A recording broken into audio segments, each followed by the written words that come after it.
se halla en mí. ¿Cómo puedes tanto amar? Yo, Señor, me rindo a ti. Hazme pues mi amor mostrar, al amor ensalzaré, alabando al que murió inmolado para que vida eterna tenga yo.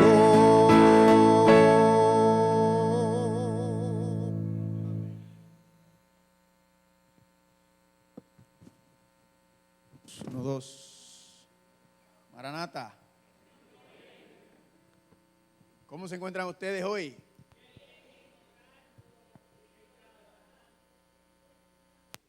Ok. Ya llevamos 2 semanas y todavía estamos trabajando. ¿Cómo se encuentran ustedes hoy? Bien, mejorando y por Cristo trabajando. Positivo 100, victoria. Amén. Estamos gozando. ¿Cuántos la pasaron sabroso en el día de hoy? Amén.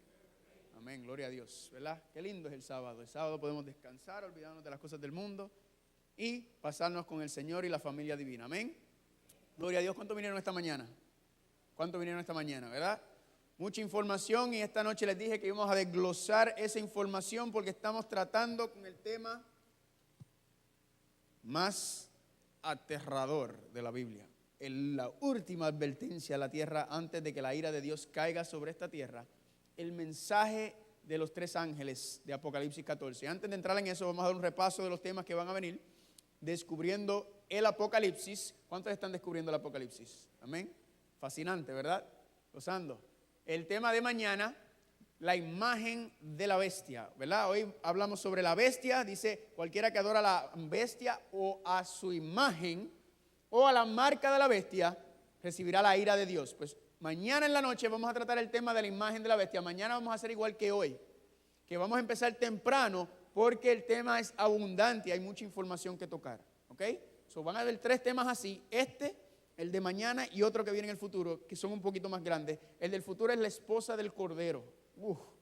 Sabroso, sabroso. Entonces, el lunes están libres. El martes empezamos con Apocalipsis capítulo 17, a desglosar Apocalipsis 17 y la ramera de Apocalipsis y sus abominaciones. Esas abominaciones nos van a tocar 4 temas completos, porque vamos a empezar ese día a hablar de las abominaciones. Luego vamos al miércoles a hablar de otra abominación, que es la mentira más exitosa de Satanás. Satanás tiene una mentira que tiene a todo el cristianismo comiéndoselo vivo. Todos se lo creen. El martes no se lo pierda, porque ese es el engaño uno de los engaños grandes. Y el diablo ha tenido un éxito tremendo con esta mentira. También el jueves están libres. Luego volvemos el viernes y la otra abominación es el lago de fuego eterno del Apocalipsis. El concepto del lago de fuego de Apocalipsis, donde van a ser tirados. Vamos a hablar de ese tema también. Esa es otra abominación, otra enseñanza que el cristianismo se lo ha comido completito, enterito. Nosotros aquí no estamos siguiendo lo que dicen los demás, nosotros estamos siguiendo lo que dice la palabra de Dios. Amén. El sábado a las 11, el sábado que viene a las 11, ¿cuál es el tema? La marca de la bestia. ¿Qué es la marca de la bestia? Voy a venir yo a acapararme aquí que si es un tatuaje, que si es un microchip. Nada de eso está en la Biblia. Vamos a ver que la Biblia nos explique qué es la marca de la bestia. Ese a las 11 de la mañana, como hoy, igualito, vengan un poco antes. Y esta es la peor, dice la Biblia, la peor de todas las abominaciones de la tierra. Y el tema de esta noche es Apocalipsis revela el anticristo y el número 666, la parte 2. Esta mañana desglosamos las características, en las cuales vimos 15 características. Pero yo les dije a ustedes que hay ¿cuántas características? Casi 70.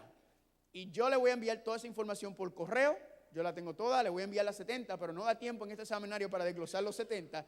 Agarramos las 15 más, quizás las más directas, que con esas 15 es más suficiente. Usted va a saber exactamente en la noche de hoy quién es el anticristo y qué tiene que ver el número 666. Acuérdense que el número 666 no es la marca de la bestia.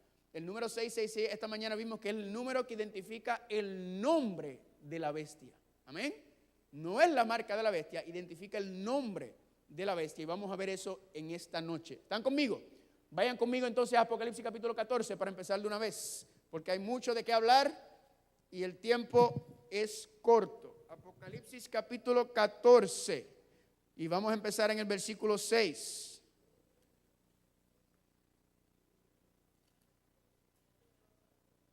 Apocalipsis 14, versículo 6. ¿Alguien necesita una Biblia? ¿Alguien necesita una Biblia? Nilo necesita una Biblia. El hermano allá también necesita una Biblia.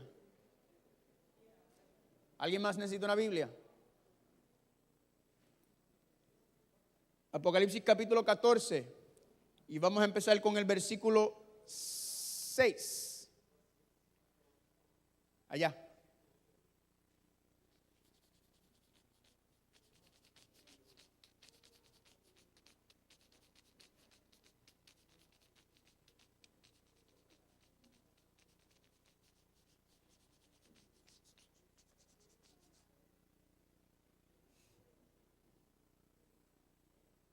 Amén. Apocalipsis 14, versículo 6 dice así: vi volar por en medio del cielo otro ángel que tenía el evangelio eterno. ¿Dónde encontramos el evangelio eterno? ¿En dónde encontramos el evangelio eterno? En el santuario celestial.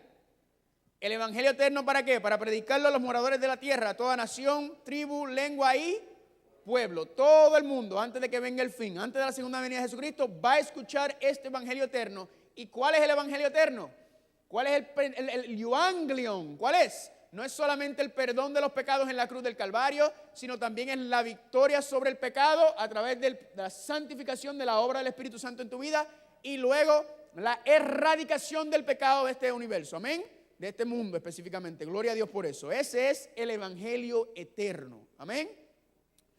Predicado a toda nación, tribu, lengua y pueblo, diciendo a gran voz: temed a Dios y darle gloria, porque la hora de su juicio ha llegado, y adorad a aquel que hizo el cielo, la tierra, el mar y las fuentes de agua. Sabemos que el temer a Dios tiene que ver con reverenciar a Dios por tan grande que es, y eso nos lleva a obedecer. Específicamente nos manda a obedecer a ¿qué? Los 10 mandamientos, ¿verdad? Los 10 mandamientos, porque los 10 mandamientos nos protegen del pecado. El problema es el pecado y los 10 mandamientos nos señalan el pecado, así que queremos ¿qué? Mirarlos y ver qué es el pecado y no caer en pecado. Esa es la protección a través del poder del Espíritu Santo.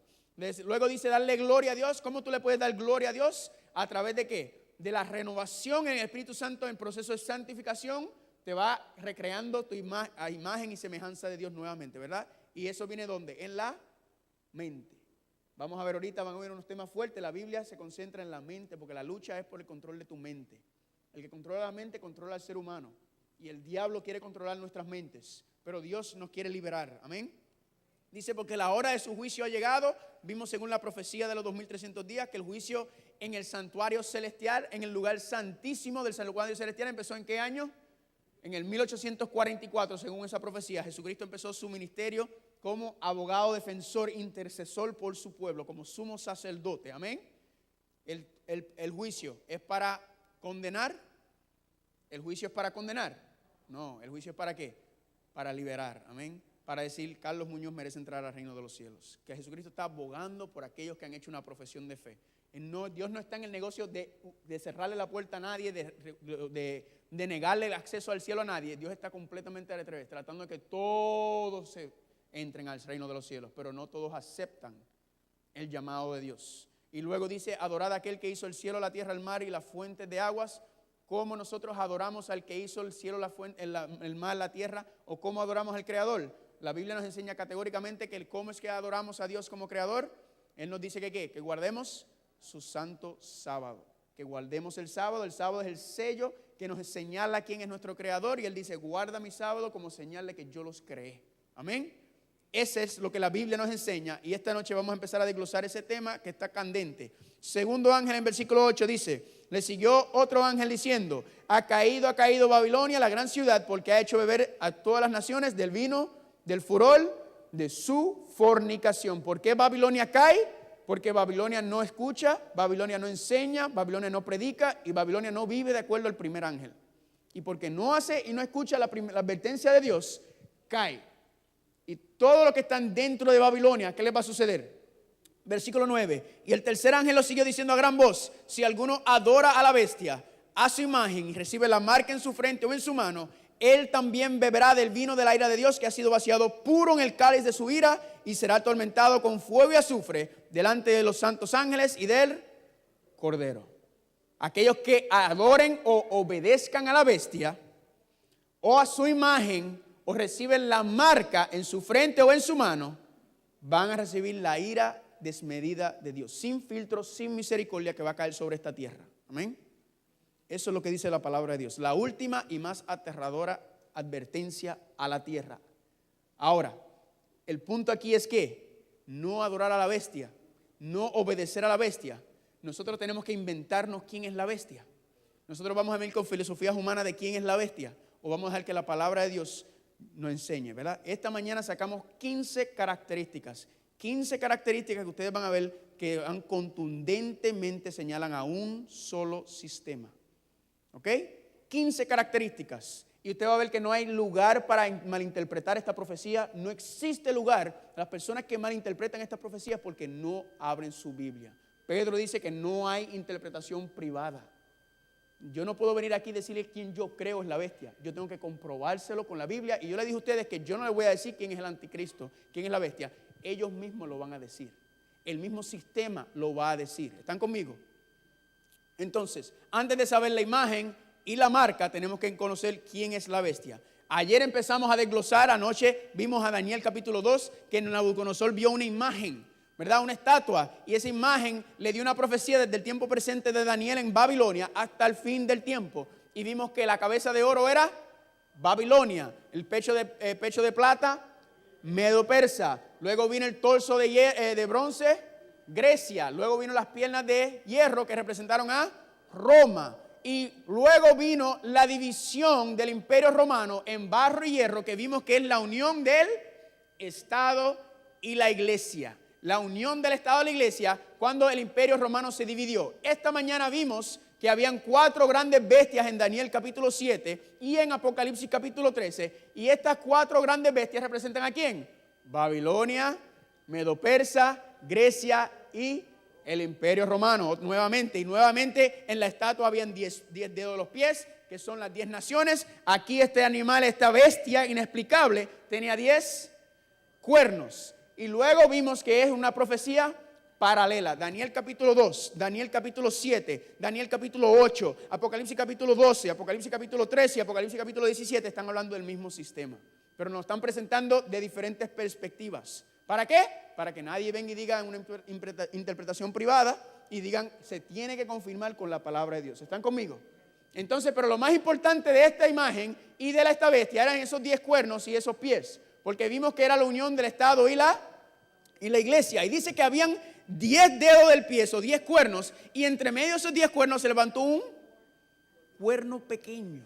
Un cuerno pequeño. Vimos ahí la división del imperio, del lado occidental del imperio romano se dividió en 10 naciones que las conocemos como, en estos son los nombres de aquellos tiempos, pero sabemos que son ¿quién? España, Inglaterra, Francia, Alemania, Suecia, Italia y Portugal. Son las 10 naciones que se dividieron entre esa profecía, pero dice que el cuerno pequeño se levantó y arrancó a 3 de esos cuernos o a 3 de esas naciones, que son los ostrogodos, los vándalos y los érulos. Por eso es que usted no conoce a nadie que diga yo soy un ostrogodo, o yo soy un vándalo, o yo soy un érulo. ¿Por qué? Porque esas naciones fueron eliminadas por el cuerno pequeño que se levantó.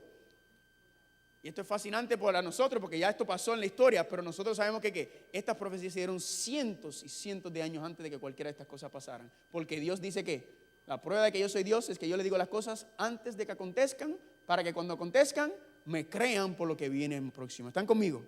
Entonces también esta mañana vimos en Apocalipsis capítulo 17, habla de una mujer.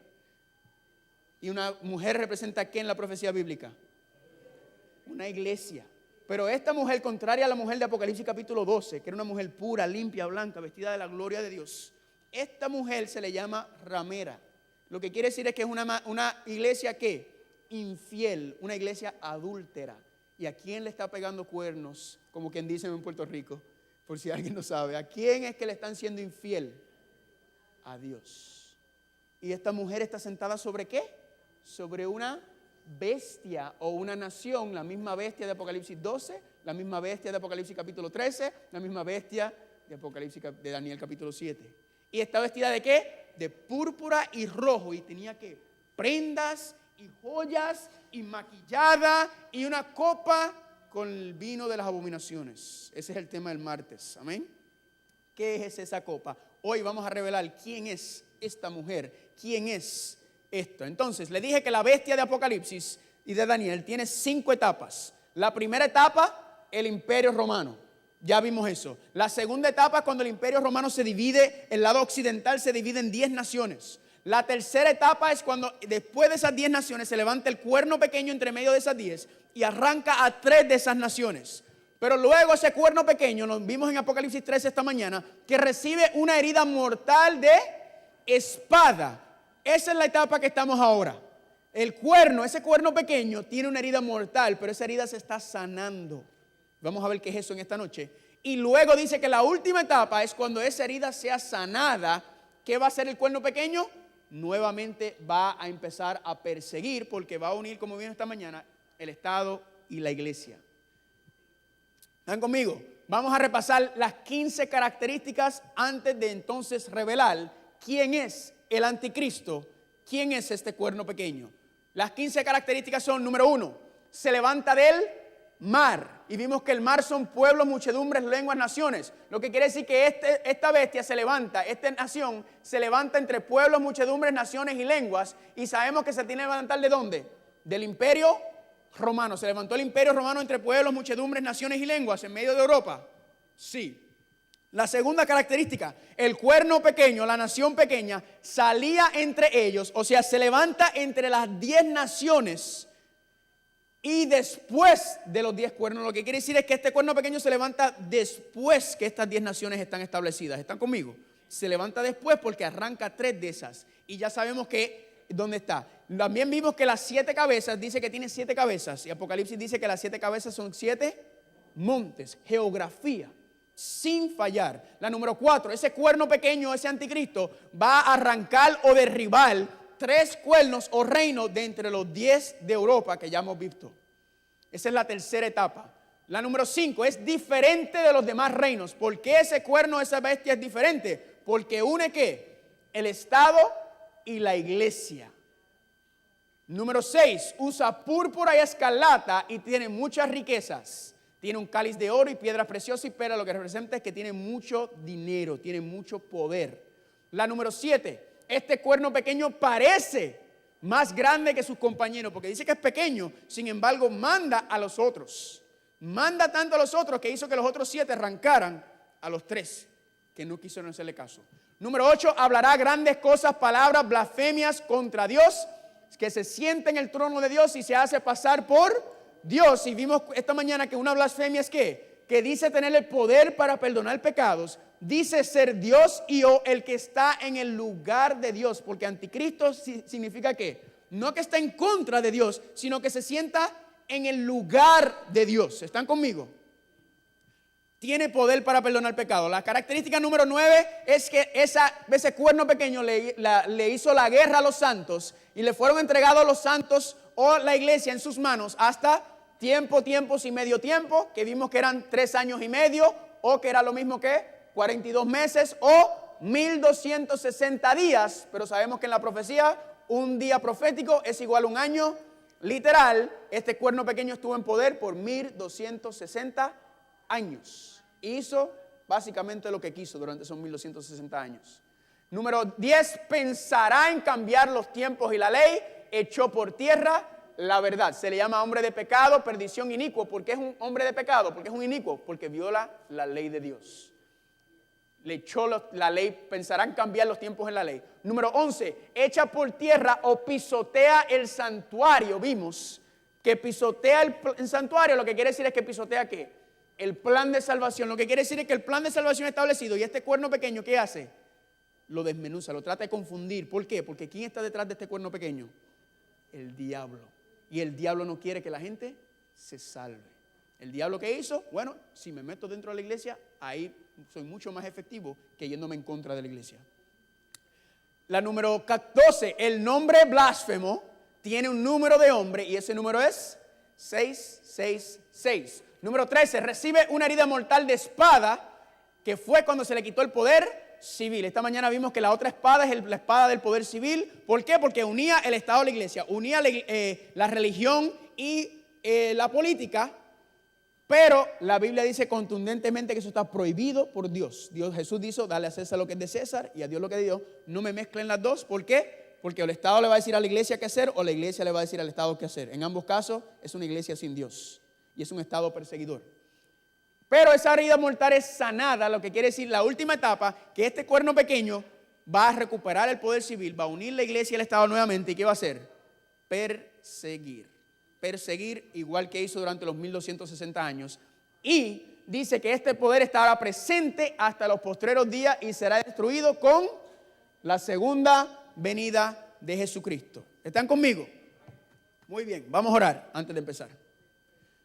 Padre Santo, le damos gracias, Padre, por la bendición de estar aquí, por ahora poder desglosar este mensaje final, Padre, que tú tienes para la tierra. Es un honor poder estar aquí y saber estas cosas. ¿Por qué? Porque tú quieres que nos preparemos, Padre. Tú quieres que estemos preparados y para que preparemos a otras personas.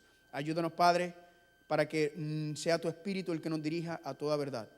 Que sea tu palabra el fundamento de nuestras creencias, Padre, y que podamos vivir de acuerdo a ella. Y te lo pedimos en el nombre de Jesús. Amén. Muy bien, este cuerno pequeño, esta bestia, este sistema es un sistema muy bien conocido entre ustedes. Quizás entre nosotros hay alguien que pertenece a este sistema. Para mí este sistema es muy personal porque la gran mayoría de mi familia pertenecen a este sistema. Y quiero hacer algo muy claro. Dentro de este sistema hay personas sinceras. Lo que nosotros vamos a presentar en esta noche, la mayoría, la super gran mayoría de las personas que pertenecen a esta institución o a este sistema no conocen las cosas que vamos a ver. ¿Por qué? Porque tienen un velo, se las tienen tapadas para que no vean estas verdades. Pero dentro de este sistema hay muchísima gente que aman y le sirven al Señor de acuerdo a su conciencia.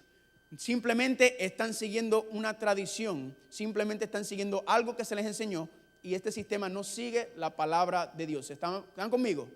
Vamos a hablar de la organización, vamos a hablar de una institución, de sus leyes, de sus políticas. No voy a hablar de personas, individuos que pertenecen a este sistema. Porque la Biblia dice en Apocalipsis capítulo 18, salid de ella, pueblo mío. Lo que quiere decir es que Dios dentro de este sistema tiene su pueblo también. Amén. Los hijos de Dios están en todas partes. Al final este llamado es para que salgan de estos sistemas. Y yo de verdad no quisiera decir estas cosas porque son cosas que duelen. Lo que vamos a ver esta noche no va a ser fácil de tragar. Pero yo cuando me comprometí a predicar la palabra de Dios, yo me comprometí a predicarla completa, no a parcial. Yo tengo que decir las cosas que vamos a decir en esta noche. ¿Están conmigo? Pero con mucho amor, porque como le estoy diciendo, no estoy hablando de individuos, estoy hablando de un sistema. Pero las personas son llamadas a salir de este sistema. Quiere decir que la puerta de la gracia está abierta todavía. Amén.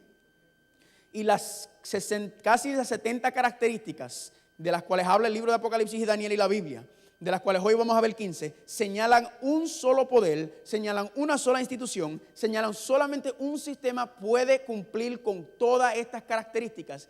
Y esa institución se llama el Vaticano y el cuerno pequeño es el papado. Fuerte, lo sé que es fuerte, pero yo no voy a enseñarle a ustedes qué este sistema es. Ellos mismos lo van a admitir. Vamos a empezar a tomar las características y usted va a ver contundentemente la evidencia. Solamente puede señalar a una institución y es el Vaticano. Noten que no dije la Iglesia Católica, porque la Iglesia Católica está compuesta por billones de personas que piensan que están siguiendo y haciendo las cosas bien. Amén. Pero lo que están siguiendo es una tradición, no están siguiendo la palabra de Dios. Yo estoy hablando de la institución, la jerarquía, el Vaticano, específicamente el papado. ¿Están conmigo? Y vamos a desglosar esto en esta noche. ¿Están preparados? No se molesten todavía, déjenme terminar. Vamos a empezar con la primera característica. Y dice así. Se levanta entre pueblos, muchedumbres, naciones y lenguas, ¿verdad? Vimos que la cuarta bestia es el imperio romano, lo que quiere decir que este sistema se tiene que levantar en Roma. Ahora, le hago una pregunta. El imperio romano es la primera etapa de la bestia. En el Vaticano, ¿cuál es el sistema de números? Romanos. ¿Cuál es la religión? La Iglesia Católica Apostólica Romana. ¿Cuál es el lenguaje oficial? el latín es el idioma oficial del Imperio Romano y de la Ciudad Vaticana. ¿Cuál sumo pontífice? Usted sabe que el papado no se llama sumo pontífice. ¿Usted sabe de dónde vino eso? Así se llamaba el emperador del Imperio Romano, el sumo pontífice. Título original del emperador de Roma, el César, y la sede es en Roma. Se levanta el papado entre pueblos, muchedumbres, naciones y lenguas. En Roma, entre medio de Europa. Sí, que ahí hay naciones establecidas. Claro que sí. Miren lo que dice aquí Alexander Clarence Flick en el surgimiento de la iglesia medieval. La gran iglesia católica no es más que el mismo imperio romano bautizado. La misma capital del antiguo imperio romano se convirtió en la capital del imperio cristiano. El cargo de sumo pontífice fue heredado por el Papa. Sigue diciendo Adolf Harnack, ¿qué es el cristianismo? Y toda esta información se la voy a enviar. Yo no estoy escondiendo nada. Todo esto lo pueden meter en internet, lo pueden encontrar. Le voy a enviar todas estas características. Si usted lo quiere, yo se los doy, me da su correo electrónico. Dice Adolf Harnack, cualquier elemento romano que dejaron los bárbaros y arios quedó bajo la protección del obispo de Roma, quien después de la desaparición del emperador se convierte en el personaje principal. La iglesia romana de esta forma se adjudicó un lugar en el mundo del imperio romano y es la continuación actual del mismo. ¿Están ahí? Próxima característica, el cuerno pequeño salía entre ellos, o sea, ¿salía entre quién? Entre los 10 cuernos o las 10 naciones de Europa y después de los 10 cuernos. Sabemos que ¿cuál es la ubicación geográfica del Vaticano? La ubicación geográfica del poder papal es en la ciudad vaticana, en Roma, Italia, en el mismo territorio de Europa occidental, confirmando la información. Vimos esta mañana que en el año 476 después de Cristo cayó el último emperador romano llamado Rómulo Augustulo a manos del general Érulo Odacro, quien se constituyó rey de Roma. Después de varios años de lucha entre las tribus por el control del territorio, el lado occidental del Imperio Romano se dividió en 10 reinos. Esto no es nada nuevo, esto es historia 101, historia general de Europa. Ahora, dice que este cuerno pequeño se levanta ¿cuándo? Entre y después, lo que quiere decir que ese cuerno se tiene que levantar después de ¿qué año? Del 476, porque en el 476 fue que se dividió el Imperio Romano en 10 naciones. Y que en el año 538 entra en vigencia el Códice de Justiniano, en la que se otorga suprema autoridad e infalibilidad al obispo romano. Infalibilidad. ¿Están ahí? Próxima. Las 7 cabezas son 7 montes. Dice que esa bestia tiene 7 cabezas. Vimos el Apocalipsis, dice que esas cabezas, 7 cabezas son 7 montes. Geografía. A Roma famosamente se le conoce como la ciudad sobre los 7 montes. Hay otras ciudades que se le conoce como los 7 montes, pero la única y la más famosa en el mundo es Roma. Dice aquí, inclusive, si usted se va a un tour a Jerusalén o a Roma, ¿qué digo a Jerusalén? A Roma, dice The 7 Hills of Rome. Usted puede ser más específico que eso. Quizás hay otros lugares que se le llaman 7 hills o que se le llaman 7 montes, pero ¿y las otras características? Acuérdense, todas las características tienen que tocar en el mismo punto. No puede ser quizás, todas tienen que dar exactamente. Seguimos diciendo. Número 4, arranca o derriba 3 cuernos o reinos de entre los 10. Lo que quiere decir que el papado tiene que haber hecho ¿qué? Arrancado a 3 de estos. El Vaticano, dice, el emperador católico Zeno, en el año 474 a 491 estuvo en poder, elaboró un tratado con los ostrogodos en el año 487 que resultó en la erradicación del reino de los érulos en el año 493.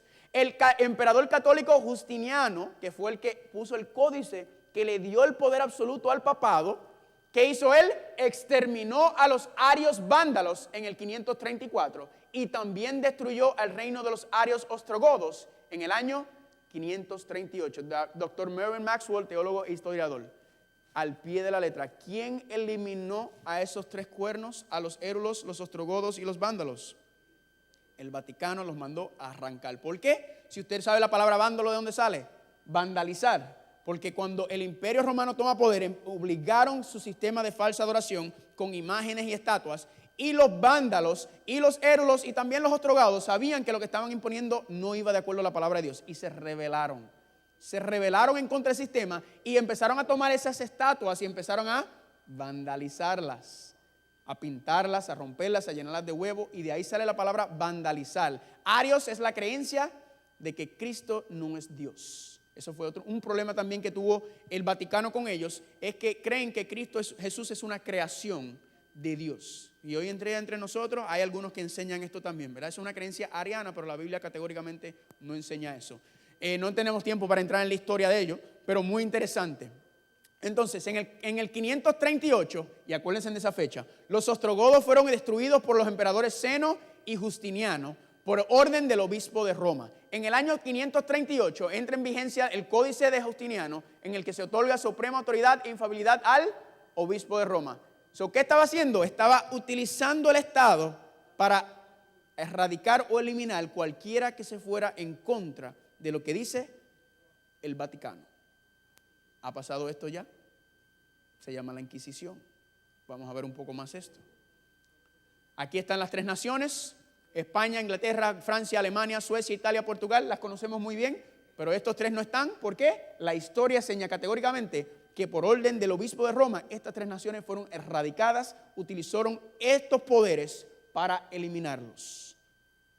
Número 5, es diferente de los demás reinos. Lo que quiere decir, ¿por qué es diferente esta bestia o este cuerno? Porque une el Estado de la Iglesia. Esto lo saqué de la Enciclopedia Católica Online. Miren lo que dice aquí, ellos mismos lo admiten. El papado. Este término se emplea en un contexto eclesiástico e histórico. El primero, en eclesiástica, se denota el sistema eclesiástico en donde el Papa, como sucesor de San Pedro y vicario de Jesucristo, gobierna la Iglesia Católica como su jefe supremo. Eso no es nada nuevo, eso todo el mundo lo sabe, ¿verdad? Esto no es verdad, pero noten también la palabra vicario de Jesucristo. Vamos a ver eso después. En este último, históricamente, significa la influencia papal visto como una fuerza política en la historia. Ya empezamos con el problema. ¿Qué hace el papado? Une la Iglesia y el Estado. Une la Iglesia y el Estado, ellos mismos lo admiten. Vamos a ver por favor, Muñoz, ponme el video. Este video que les voy a presentar segmentos nada más. Este video lo hicieron History Channel, que ustedes si saben History Channel, muy serio esa gente, ¿verdad? En casi todo, menos cuando hablan de religión, como que se la pierden. Pero en cuestión histórica, el History Channel es muy bueno. History Channel hizo este documental junto con el Vaticano. O sea, lo hicieron juntos, quiere decir que cooperaron ellos en hacer este documental. En este documental, ellos mismos van a decir y reconocer todo esto que estamos diciendo. Ellos mismos lo admiten sin saberlo, que ellos mismos no se dan cuenta que es el cumplimiento de lo que dice la Biblia. Alguien, por favor, que me apague esta luz. Alguien, por favor, que me apague esta luz. Gracias, Pascal. Alguien, por favor, que me apague esta luz. Y Muñoz, dale.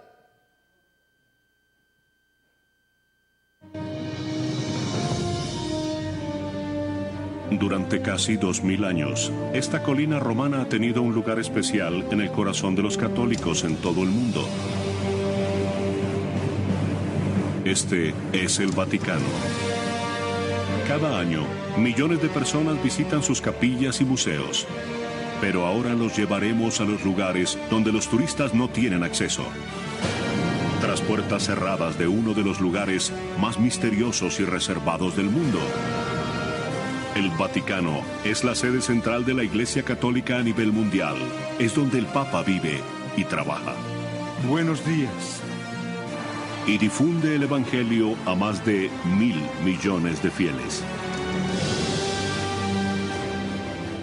Los llevaremos más allá de la basílica, donde el Papa vive sus momentos más íntimos, y a los rincones más oscuros que guardan los secretos de esta antigua institución. Acompáñennos en esta travesía a través de la historia, desde los huesos del primer apóstol de Jesús, ocultos durante siglos en las profundidades de las catacumbas bajo la Basílica de San Pedro, pasando por los archivos secretos del Vaticano y su relación con Abraham Lincoln y la Guerra Civil, hasta una alianza única que contribuyó a la caída del comunismo. Durante 20 siglos, el Vaticano ha estado relacionado con casi todos los acontecimientos históricos importantes. Les presentamos al Vaticano que no conocen.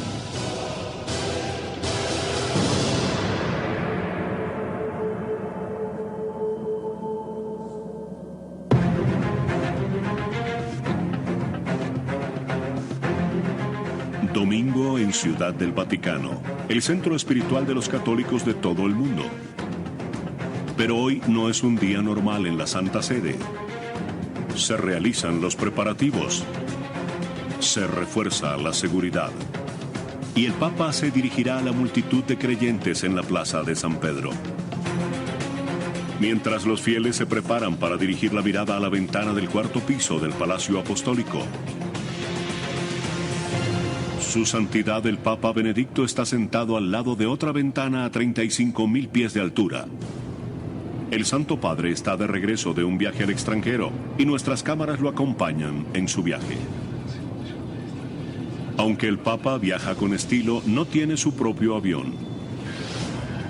Este es un avión comercial tipo charter italiano al que le han retirado algunos asientos para darle al Papa el espacio que un pontífice merece. ¿Y qué hay de las impenetrables puertas de la cabina de mando? Se abren para el Papa.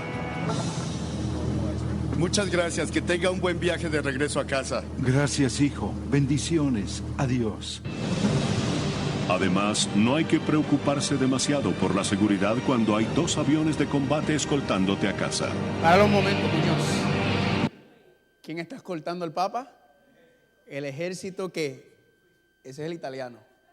Ese es el ejército italiano. ¿Por qué el ejército tiene que cuidarlo y protegerlo? La unión entre el Estado y la Iglesia. Eso se va a ver, vamos a seguir desarrollando ese tema a medida que sigue. Sigue, Muñoz. A la llegada del pontífice a Roma, el ejército italiano se encarga de su traslado.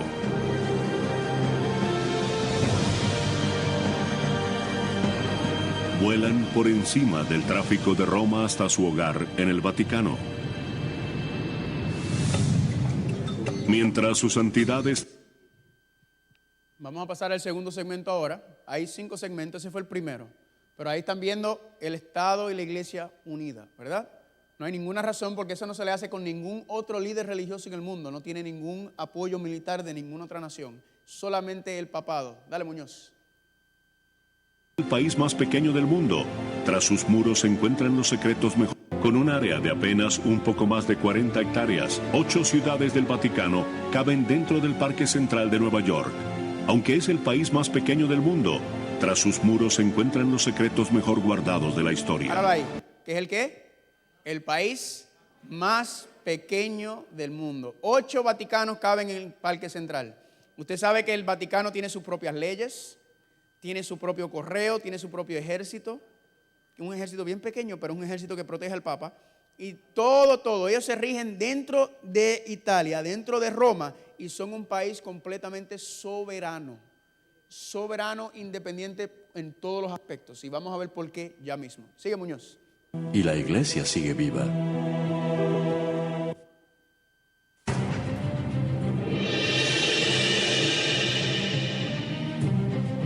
Julio de 2009. Hoy se hará historia en el Vaticano. El Papa Benedicto XVI espera un invitado muy especial. Con solo 6 meses de mandato, el presidente de los Estados Unidos, Barack Obama, tiene muchos asuntos pendientes, una economía en crisis y un polémico debate sobre el sistema de salud. Sin embargo, ha venido aquí para reunirse con el Papa. Muñoz, páralo un momento. El mundo estaba a punto de debacle durante este tiempo. ¿Y a dónde va el presidente de los Estados Unidos? A visitar el papado. ¿Usted cree que iban a estudiar Mateo capítulo 24? ¿De qué usted cree que iban a tratar? No era un estudio bíblico que iban a dar. Ellos le van a decir qué es lo que van. Dale, Muñoz. Cuando un presidente en ejercicio se reúne con el Papa, se debe cumplir un estricto protocolo. Se toman fotografías. Se intercambian obsequios. Es precioso. Creo que debemos buscarle un sitio de honor. Según la tradición del Vaticano, las mujeres deben vestir de negro y llevar velo. Pero al concluir los fastuosos actos protocolares, el presidente y el Papa se sientan a conversar seriamente. ¿Por qué los presidentes sienten la obligación de reunirse con el Papa? A fin de cuentas, Estados Unidos no mantiene relaciones diplomáticas de alto nivel con ninguna otra religión.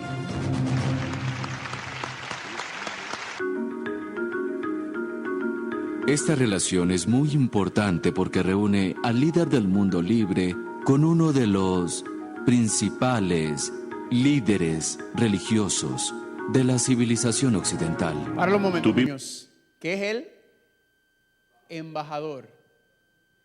¿Qué es un embajador? ¿Representante qué? Político. Él está representando al presidente de Estados Unidos en el Vaticano. Es política, es una perspectiva política. Ya ahí estamos viendo por qué es que hay un embajador. Porque hay una relación política entre Estados Unidos y la ciudad o el país del Vaticano. ¿Están conmigo? Esto no tiene nada que ver con religión y el mismo embajador lo va a decir. Y ellos mismos lo van a explicar. Sigue, Muñoz. Tuvimos la oportunidad exclusiva de entrevistar al embajador estadounidense Miguel Díaz, responsable de mantener el diálogo entre el presidente Obama y el Papa. No nos relacionamos con la Santa Sede bajo la perspectiva de una relación con la institución religiosa. Nuestro interés es la política exterior. Páralo ahí, Muñoz. ¿Cuál es el interés? La unión entre el Estado y la Iglesia, prohibida por la palabra de Dios. Y eso es el asunto con el que estamos viendo y que estamos bregando. La unión entre el Estado y la Iglesia. Ellos mismos lo admiten, ellos no están escondiendo nada. Es pura política y se va a poner peor que eso. Dale, Muñoz.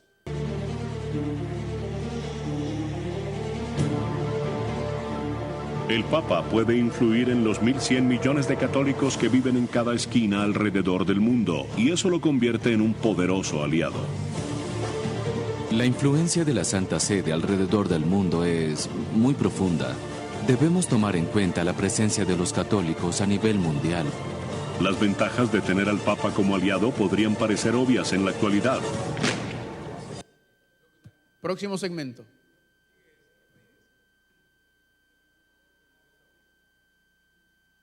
Como están viendo, el interés es que un interés de inteligencia, de información que provee el papado específicamente. Sigue. Para lograr una meta en común. Evidentemente, la caída del comunismo y la caída del muro de Berlín era algo a lo que ambos mostraban mucha resistencia. La unión entre el Estado y la Iglesia. Mientras Reagan intimida a los soviéticos con un arsenal de misiles, el Papa Juan Pablo se reúne en secreto con el director de la CIA. Ahora ahí, Muñoz. ¿Con quién se reunió el Papa? Con el director de la CIA. Ahora, nosotros los hispanos sabemos la historia de la CIA, ¿verdad? Dependiendo en qué lado de la moneda tú estás, dependiendo de cómo tú ves la CIA. Pero, ¿qué hace el Papa reuniéndose con el director de una agencia clandestina que tiene que ver con contrainteligencia? ¿Para qué? Vuelvo y repito, no le estaba dando un estudio de Apocalipsis, ¿verdad? Y esta misma reunión, esto que está sucediendo aquí, está creando, y ellos mismos lo admiten y lo reconocen, influye directamente la unión que se hizo Estados Unidos con el papado, tumbó en la Unión Soviética. O sea, que la iglesia está envuelta directamente, y nosotros lo sabemos, en guerras, porque la inteligencia que daba, le daba acceso a los Estados Unidos y los demás aliados, ¿para qué? Para intervenir y poder eventualmente. No, yo no estoy abogando en favor ni en contra del comunismo ni nada por el estilo. El asunto es que la iglesia no tiene que estar envuelta en nada de esto. El asunto no es eso. A Jesús lo trataron de meter dentro de los asuntos políticos. ¿Y qué dijo Jesucristo? Yo no he venido a abrogar por este reino. El reino mío no es de esta tierra. Que ellos que hagan lo que quieran. Yo he venido ¿a qué? A predicar el reino venidero, el reino de la gracia. Amén. Sigue, Muñoz. Los soviéticos responden utilizando a sacerdotes de Europa del Este como infiltrados en el Vaticano con el fin de espiar al Papa. Poco después, en 1984, Estados Unidos inaugura su propia embajada en el Vaticano. 5 años después cae el muro de Berlín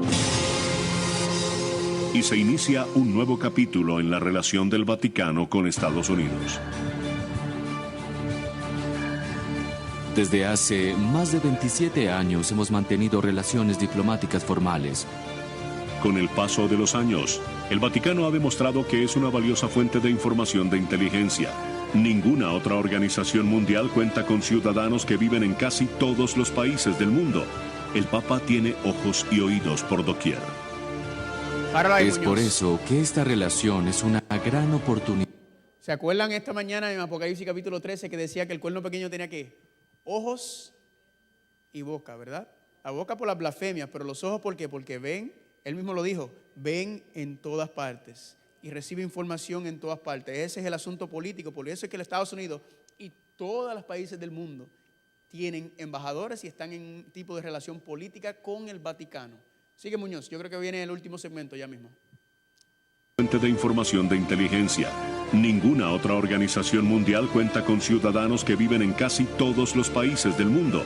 El Papa tiene ojos y oídos por doquier. Es por eso que esta relación es una gran oportunidad para escuchar al mundo. Es por eso que al Vaticano se le conoce como el gran puesto de escucha. La comunicación puede generar información importante. Ahora viene el último segmento.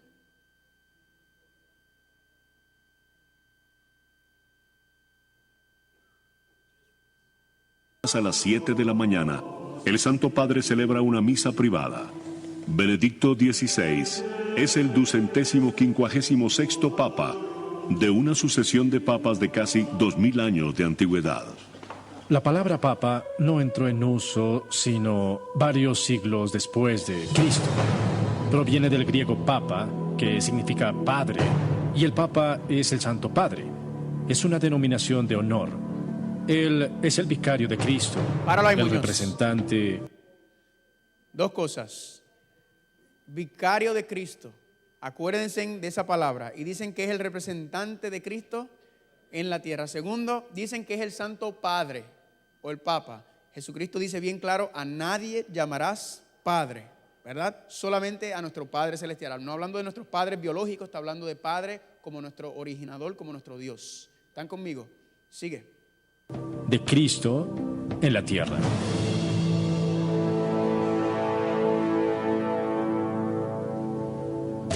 El Papa es también el jefe de Estado del gobierno de la Iglesia a nivel mundial, conocido como la Santa Sede.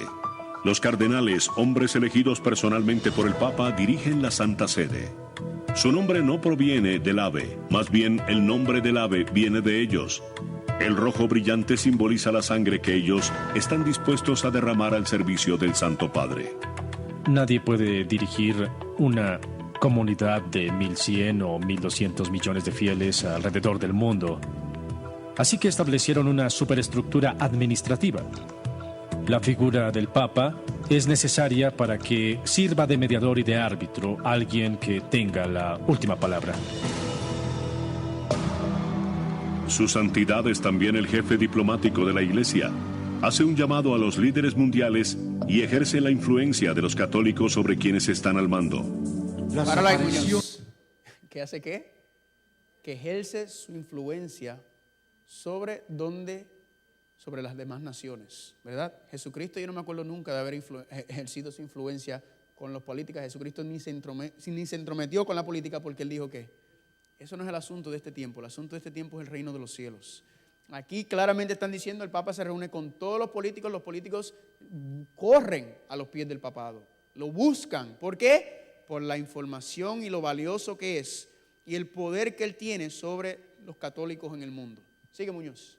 De la Virgen han sucedido. En el año 2008, el Papa Benedicto viajó a Nueva York para dirigirse a las Naciones Unidas. Durante su visita tomó prestado el helicóptero de la Marina del presidente y fue protegido por el servicio secreto. Era apenas la cuarta vez que un papa visitaba el organismo internacional y el Papa Benedicto recibió una cálida bienvenida.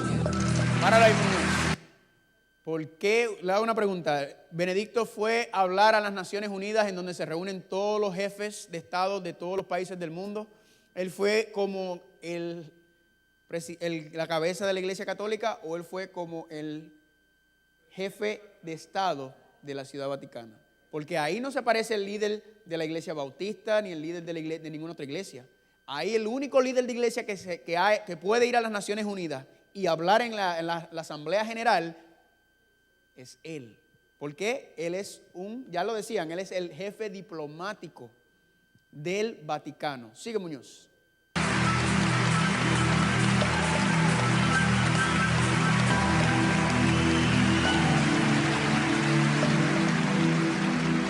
pontífice también difunde el Evangelio a los 1.100 millones de católicos en todo el mundo. Donde vaya, los fieles acuden en masa a verlo. Y el mundo se asombra con la bestia. Miren esto que interesante. En esta escena que viene ahí, aquí usted va a ver el Estado arrodillarse frente a la iglesia. Va a ver el Estado doblarse frente a la iglesia. Dale, Muñoz. En ocasiones más sombrías, como la visita a la zona cero con los socorristas, su sola presencia sagrada trae Mírenlo ahí. consuelo. El Estado, ¿qué? Arrodillándose frente a la iglesia. La unión del Estado y la iglesia. ¿Y quién está arriba? No es el Estado. ¿Es quién? Es la iglesia. Si usted ve Apocalipsis capítulo 17, dice que la mujer o la iglesia está sentada sobre la bestia o sobre Roma. ¿Pueden ser más específicos? Le hago una pregunta. Si la mujer está sentada sobre la bestia, ¿quién está mandando? La mujer, porque está mandando esa es la unión del Estado y la iglesia. Porque cuando yo era chico, yo me acuerdo que cuando mi hermana y mis primas y mis primos eran chiquitos, yo los doblaba y me sentaba encima de ellos y les mostraba quién estaba dominando, ¿verdad? Eso es lo que enseña eso. Que la iglesia está mandando al Estado, está dominando el Estado. Eso es lo que enseña Apocalipsis 17. Dale, Muñoz, termínalo.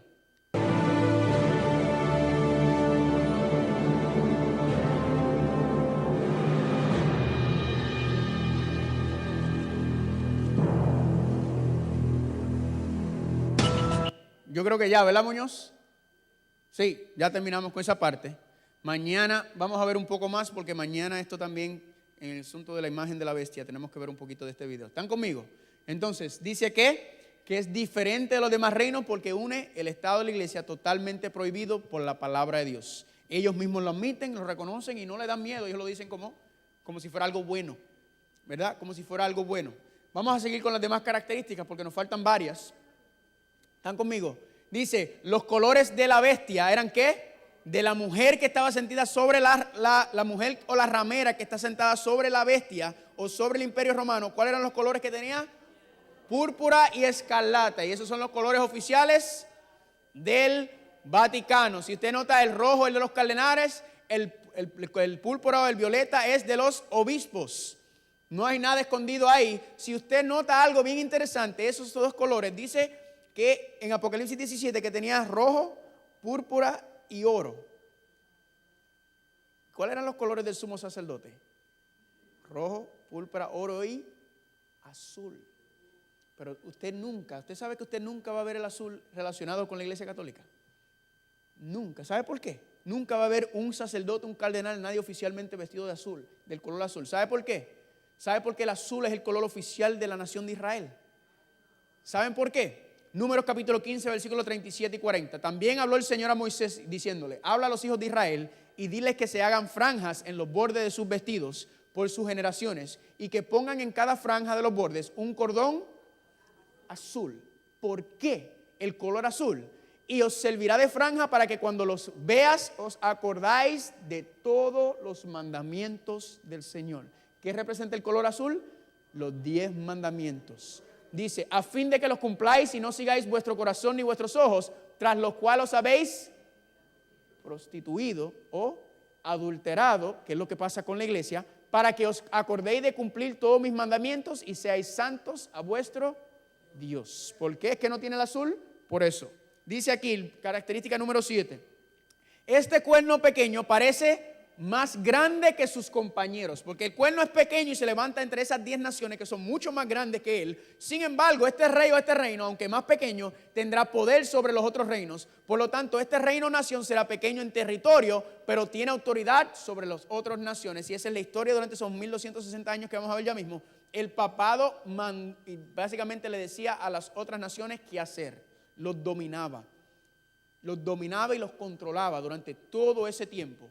Próximo, número 8, hablará grandes cosas, palabras blasfemias contra Dios, se sienta en el trono de Dios y se hace pasar por Dios. Dice tener poder para perdonar pecados y dice ser Dios y o el que está en el lugar de Dios en la tierra. Jesucristo dijo bien claro, yo me voy, pero les enviaré al Consolador. ¿Quién se puso en el lugar de Cristo aquí en la tierra? El Espíritu Santo. Ahora, ¿están preparados? Dice aquí, Enciclopedia Católica, tomo 3, referente al Papa. El Papa es de tan grande dignidad y ensalzado que no es un simple hombre, sino como si fuese Dios. El vicario de Dios. Nuevamente, noten vicario, vicario, vicario. Dice, el Papa es llamado santísimo porque se presume que legítimamente lo es. Solo Él es santo. Solo el Papa merece ser llamado santísimo porque únicamente Él es el vicario representante de Cristo. Manantial, fuente y plenitud de toda santidad. Un hombre. El Papa es el monarca divino, emperador supremo, rey de reyes y señor de señores. De allí que el Papa lleva una corona triple como rey del cielo, rey de la tierra y rey de las regiones inferiores. Ustedes han visto el sombrero que parece un bizcocho de boda. Eso son triple. ¿Por qué triple? Porque él dice que es el rey del cielo, de la tierra y de las regiones inferiores. De eso también vamos a hablar muy pronto.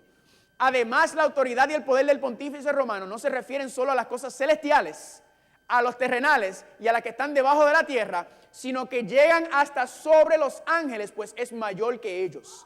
De manera que si se pudiera dar el caso en que los ángeles errasen en la fe o pensasen en forma contraria a la fe, podrían ser juzgados y excomulgados por el Papa. El Papa tiene tan grande dignidad y poder que forma uno con Cristo, el mismo tribunal. El Papa es como Dios en la tierra, anticristo, el que dice estar en el lugar de Cristo. ¿A qué ser humano se le confiere ese poder? A ninguno, porque no puede, es demasiado. Sigue diciendo, pronta biblioteca canónica en cuanto al Papa. El Papa es como si fuese Dios en la tierra, solo soberano de los fieles de Cristo, principal rey de reyes y señor de señores, que tiene la plenitud del poder, a quien Dios el omnipotente le ha confiado no solo la dirección en lo terrenal, sino también del reino celestial. El Papa tiene tan grande autoridad y poder que puede modificar, explicar, abolir, interpretar o cambiar ¿qué? Las leyes divinas. Sigue. Lorraine Botner, un erudito católico, dice, el Papa ocupa el lugar de Cristo en la tierra. Él es el verdadero vicario de Cristo, la cabeza de la iglesia entera y el padre y maestro de todos los cristianos. ¿De quién? No de todos los católicos, de todos los cristianos. Acuérdense de eso. A medida que el seminario siga moviendo, vamos a ver que esto se pone más profundo. Él es el gobernante absoluto, el fundador de las dogmas, fundador de dogmas, el autor y juez de los concilios, el gobernante universal de la verdad, el árbitro del mundo, el juez supremo en cielo y tierra, el juez de todos, quien no puede ser juzgado por nadie, es Dios mismo en la tierra. Concilio de Trent de la Iglesia Católica declaró, sin el sacerdote, la muerte y la pasión de nuestro Señor no nos beneficiaría. Ved cuán grande es el poder del sacerdote. Por solo una palabra que sale de sus labios, convierte un pedazo de pan en Dios. Esto requiere mayor poder que la creación de un mundo. Si yo me encontrara con un sacerdote y con un ángel, saludaría al sacerdote antes que saludar al ángel. El sacerdote ocupa el puesto de Dios. Sigue diciendo, el Papa Leo XIII, en una encíclica del 20 de junio de 1894, afirmó que nosotros ocupamos sobre la tierra el lugar del Dios omnipotente. Dice aquí luego a San Alfonso de Ligorio en un libro, La dignidad y los deberes del sacerdote, también un erudito católico. Así es que el sacerdote puede ser llamado el creador de su creador. Pues cuando pronuncia las palabras de consagración, él crea, por así decirlo, a Jesús en el sacramento, dándole una existencia sacramental y presentándolo como una víctima para ser ofrecida al Padre eterno. Está hablando la misa, cuando el sacerdote reza sobre el pan y el vino. Ellos dicen, y vamos a ver eso ya mismo, la transubstanciación, que se convierten literalmente en la carne de Cristo y en la sangre de Jesucristo. O sea que están matando a Cristo todos los días. La palabra misa en latín significa sacrificio. Eso es lo que la palabra misa significa en latín, sacrificio. ¿Están sacrificando a quién? A Cristo. Sigue diciendo, así como fue suficiente que en la creación del mundo Dios dijera se ha hecho y fue hecho, Él habló y existió.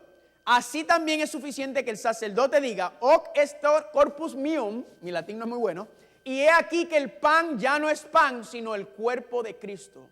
San Bernardino de Siena dice que el poder del sacerdote es el poder de una persona divina, pues la transubstanciación del pan exige tanto poder como la creación del mundo. Terrible. Dice en el libro también, el perdón de un solo pecado requiere toda la omnipotencia de Dios. Pero lo que solo Dios puede hacer por medio de su omnipotencia, lo puede hacer también el sacerdote cuando dice, lego te absolvo. En verdad, no es exagerado decir que en virtud de su supremo oficio, los sacerdotes son otros tantos dioses. También dice, si el Redentor descendiera a la iglesia y se sentara en el confesionario para administrar el sacramento de la penitencia y el sacerdote se sentara en otro confesionario y Jesús le dijera a cada penitente, ego te absorbo, y el sacerdote también le dijera a cada uno de sus penitentes, ego te absolvo, los penitentes del uno y del otro serían igualmente absueltos. Con respecto al cuerpo místico de Cristo, es decir, de todos los fieles, el sacerdote tiene el poder de las llaves, tiene el poder para librar a los pecadores del infierno o de hacerlos dignos del paraíso, de cambiarlos de esclavos de Satanás a hijos de Dios. Y Dios mismo se ve obligado a atenderse a la decisión de sus sacerdotes y perdonar el pecado si el sacerdote da absolución y no perdonar si no la da. Según San Ambrosio, cuando el sacerdote absuelve el pecador, está desempeñando la idéntica función del Espíritu Santo, quien santifica a las almas. Está diciendo que un ser humano tiene el poder de Dios para perdonar y para santificar. La número 9, pensará en cambiar los tiempos y la ley. Hecho por tierra la verdad, se le llama hombre de pecado e inicuo. Ahora, vamos a mirar los 10 mandamientos según aparecen en el Catecismo Católico. Vayan conmigo a los 10 mandamientos. Vamos a Éxodo, capítulo 20. Vamos a Éxodo, capítulo 20. Aparecen en Éxodo capítulo 20 en lista, aparecen por toda la Biblia, de Génesis hasta Apocalipsis, pero aparecen en lista en Éxodo capítulo 20 y en Deuteronomio capítulo 5. Vamos a Éxodo capítulo 20 y vamos a seguir los mandamientos de la Biblia y vamos a seguir el catecismo católico, porque si tú abres una Biblia católica, la Biblia no cambia, es básicamente la misma, no hay un cambio. El asunto es en la enseñanza, en el catecismo, donde tenemos el problema. ¿Tienen ahí Éxodo capítulo 20? Vamos a empezar, versículo 3. ¿Cómo empieza el primer mandamiento?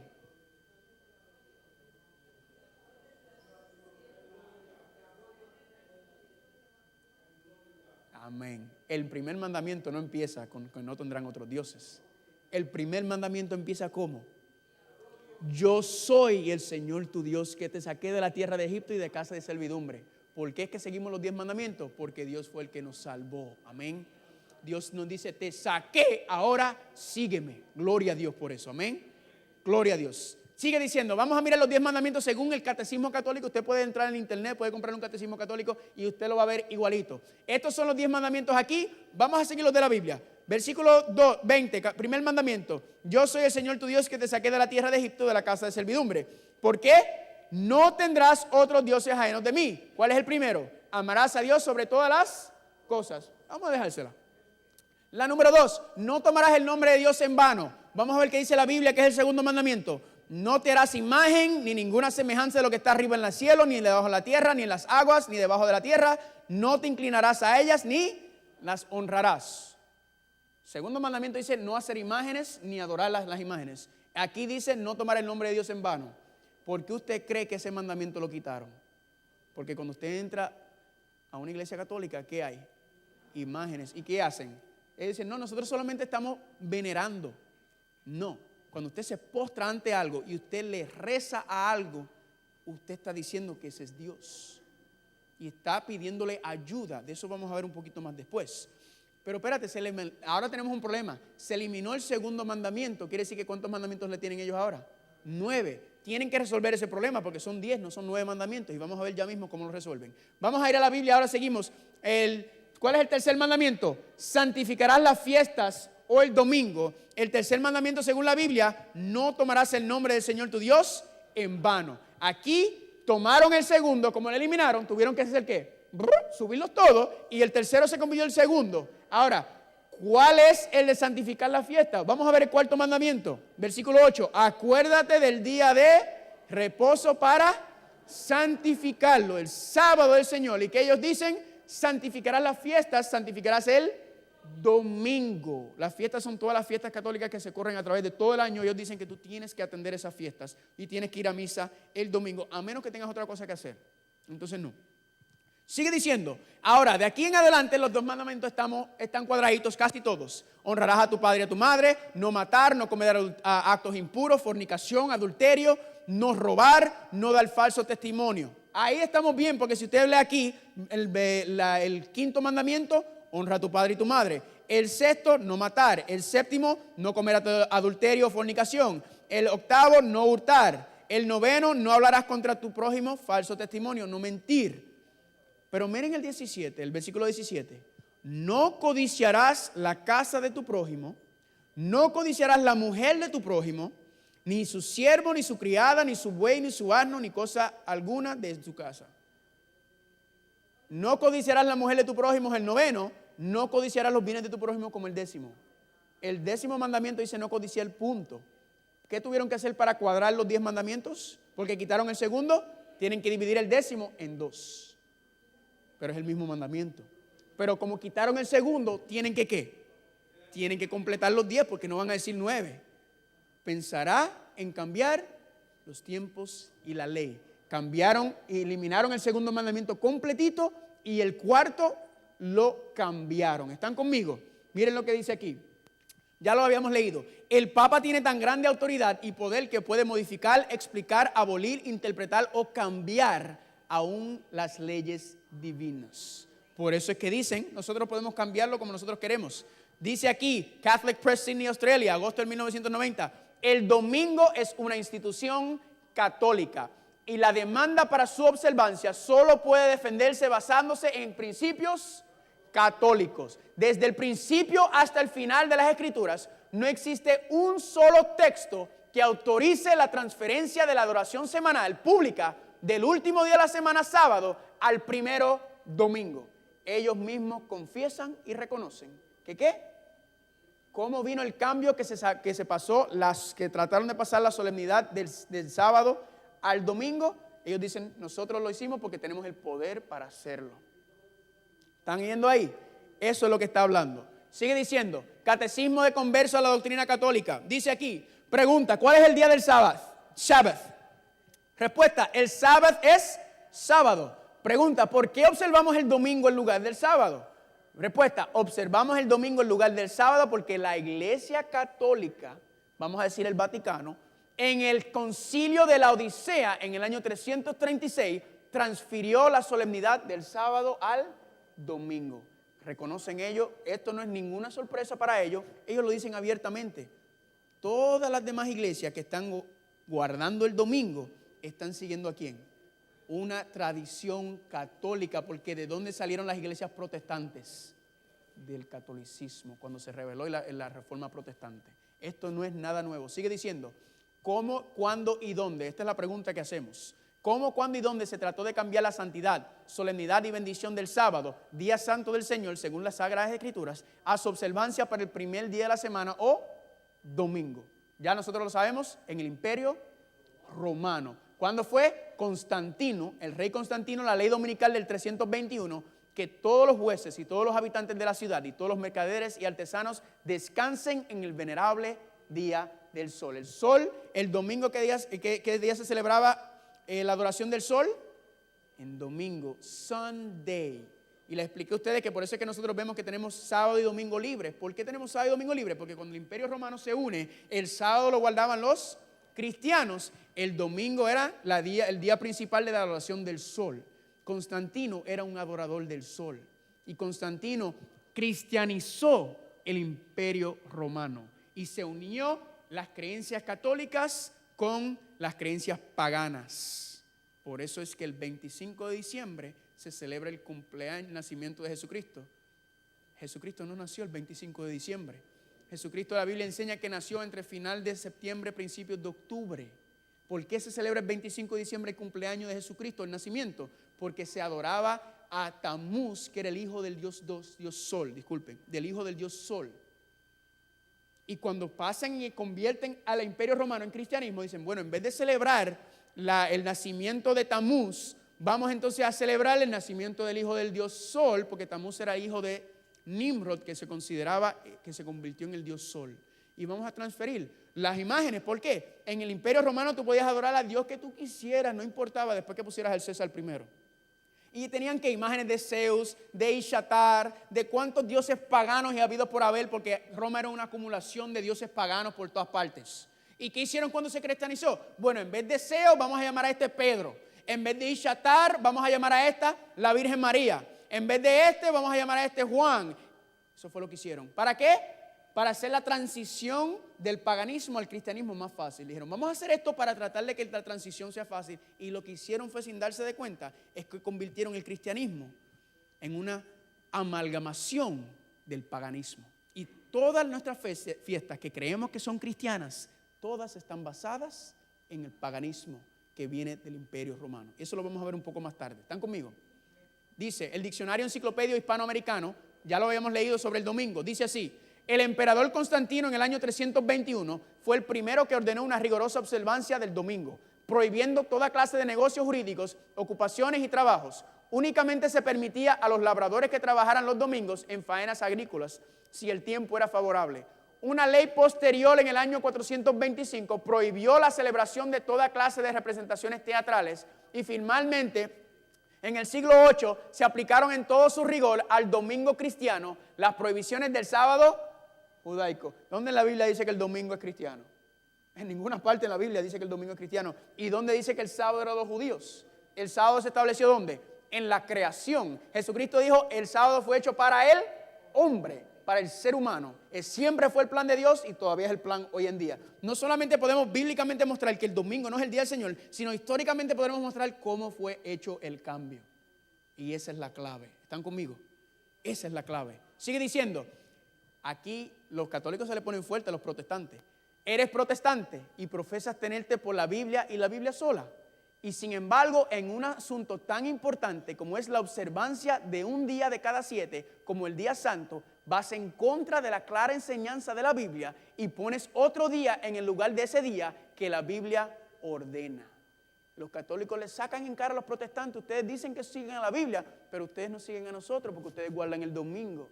Y la Biblia no autoriza la observancia del domingo, autoriza la observancia del sábado. Dice aquí también, el mandamiento de santificar el séptimo día es uno de los 10. ¿Crees que los otros 9 rigen todavía? ¿Quién te ha dado autoridad para pisotear el cuarto? Si eres consistente con tus propios principios y si realmente sigues la Biblia y solo la Biblia, habrías de poder señalar alguna porción del Nuevo Testamento en donde ese cuarto mandamiento sea expresamente alterado. Los católicos lo reconocen y lo saben. Y eso fue uno de los argumentos que le usaron a Martín Lutero. Eso fueron uno de los argumentos que no lo dicen, pero salió en los argumentos. Le dicen, ¿por qué tú guardas el domingo si el sábado, la Biblia dice sábado? Diciéndole a él, tú me sigas a nosotros, reconocen a nosotros. Monseñor Plain talk about the Protestantism of today. La observancia del domingo de parte de los protestantes es un homenaje que ellos rinden a la autoridad de la Iglesia Católica. ¡Tan! Hasta ahí.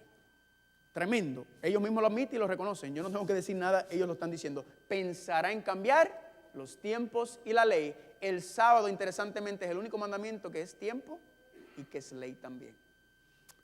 Hará guerra a los santos, serán entregados en sus manos hasta tiempos, medio tiempo, 3 años y medio, 42 meses o 1260 días o 1260 años. En el año 538 entra en vigencia el Códice de Justiniano, en el que se otorga suprema autoridad de infalibilidad al obispo romano.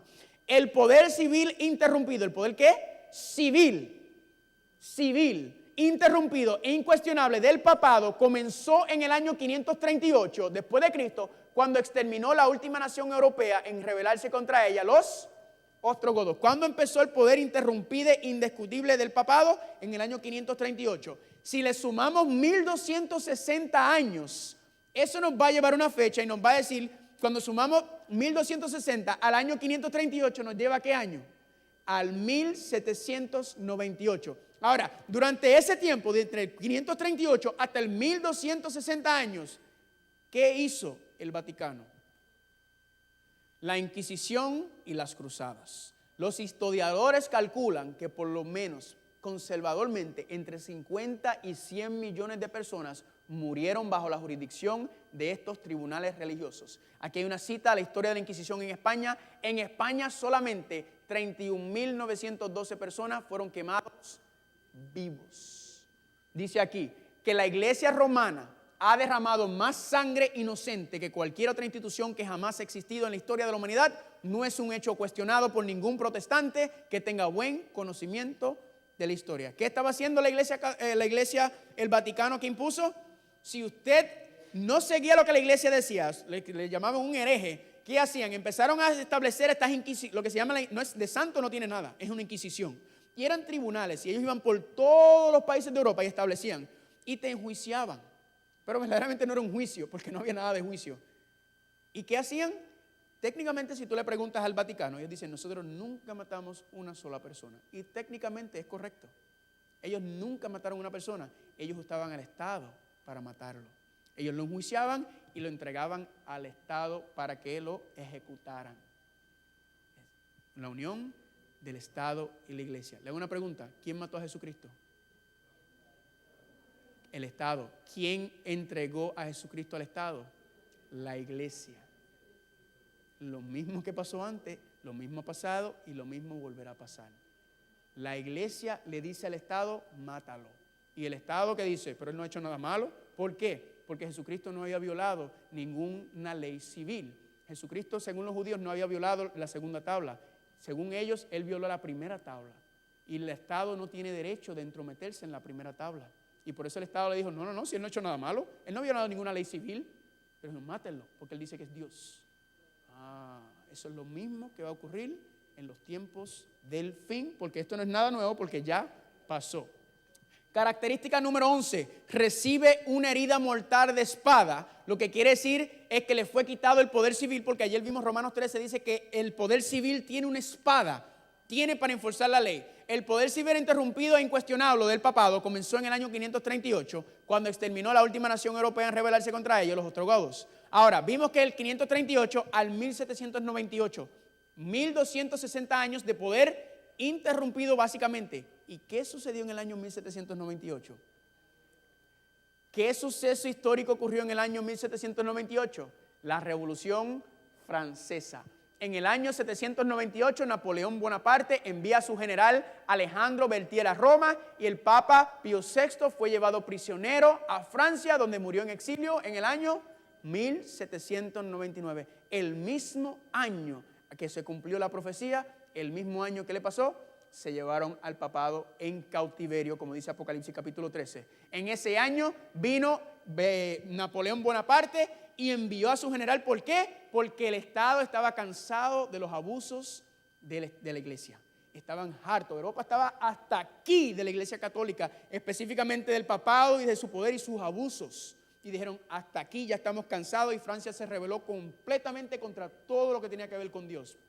Todo. ¿Por qué? Porque los reyes, ¿a quienes servían? Servían al Papa. El Papa mandaba a todo el mundo. Y ellos hacían lo que les daba la gana y les exprimieron a la gente lo más que pudieron para crear ¿qué? Las grandes catedrales y las grandes cosas que tienen. Amén. Miren lo que dice aquí en The Modern Papacy, Reverend Joseph Rickaby dice, Berthier llegó a Roma el 10 de febrero del 1798 y proclamó una república.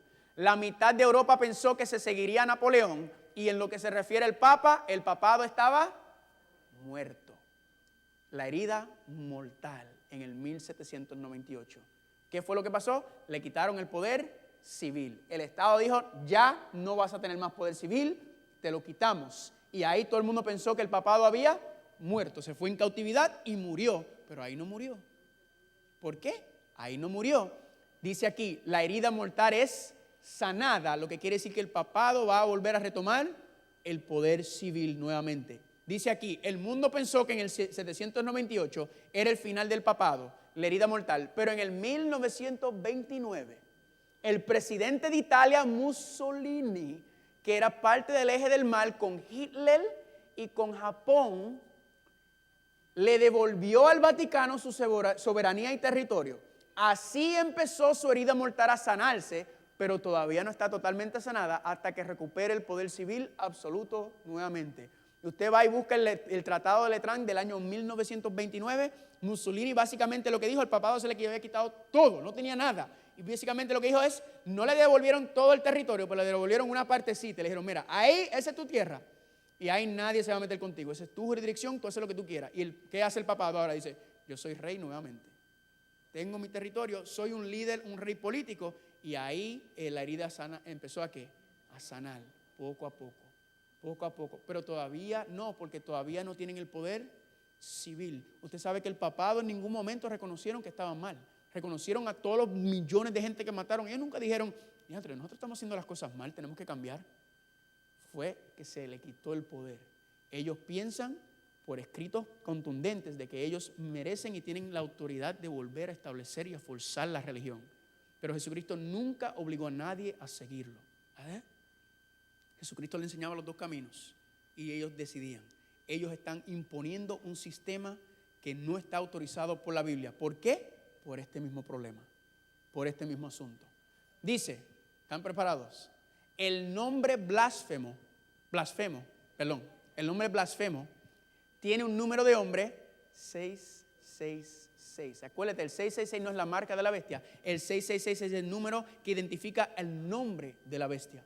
Dice aquí, ¿cuál es el nombre oficial del obispo de Roma? El título oficial del Papa es Vicarius Filii Dei. ¿Lo vieron que lo repitieron mucho?